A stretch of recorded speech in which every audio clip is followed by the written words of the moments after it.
What's happening, fight fans? This week in boxing, legends fall, prospects stall, and chaos breaks loose in Brazil.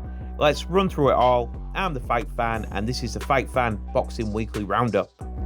Canelo Alvarez's planned February return is off. He's undergone elbow surgery, and at this point, the injuries are really stacking up. One of the greatest to ever do it, but time, my friends, waits for no man. Dana White's Zuffa Boxing has officially teamed up with Paramount Plus for a 12-event deal in 2026. Now, I don't like Dana White, but I do like boxing, and I do have Paramount Plus, so that's a win. Now to heavyweight, and this one raised eyebrows. It appears Moses Itauma was turned down a fight against Frank Sanchez, which really surprises me.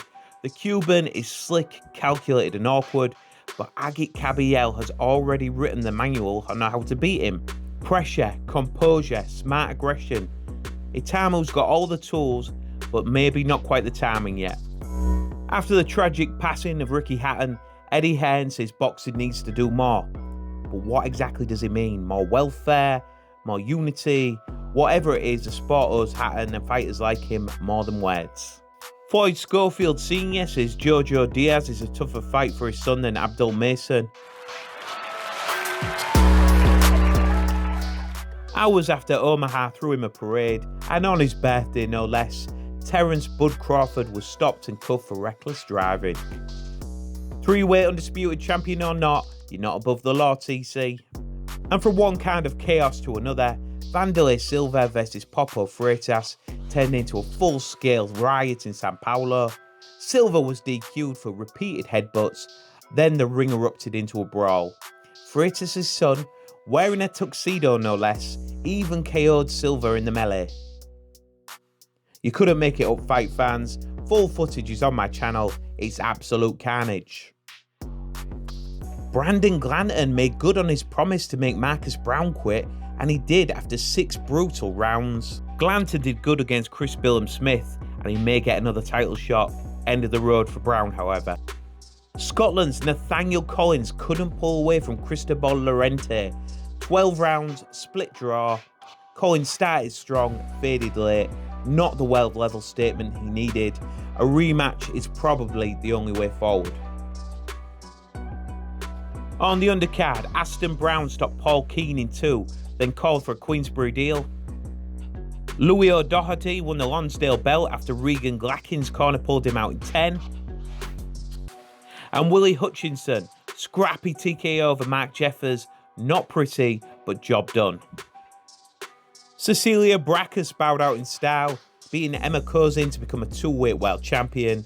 39 wins, 2 losses, 1 draw. One of the greats, and Norway can be proud. Talks are underway for David Morrell versus Callum Smith. Early 2026, Saudi Arabia. Absolutely classic fight. Morrell is slick. Smith is battle tested. That's real boxing. Winner could get Bivol next. October 1st marked the 50 years since Ali Frazier III, one of the great fights in boxing history. Jerry Eisenberg said it best. Both men left everything they had in the ring.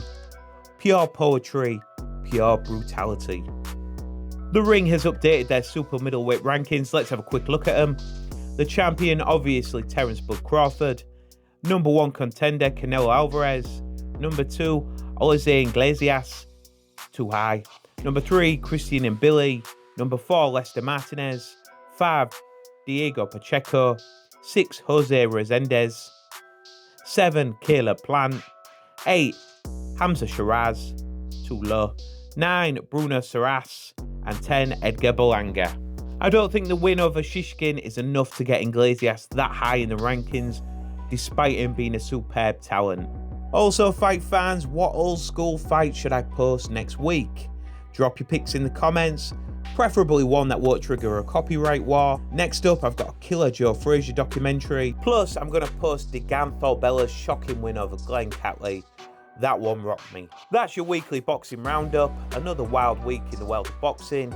If you enjoyed it, hit like, drop your thoughts in the comments, and subscribe for all the chaos, classics, and controversy from the sweet science. I'm the Fight Fan, and this is the Fight Fan. See you next week.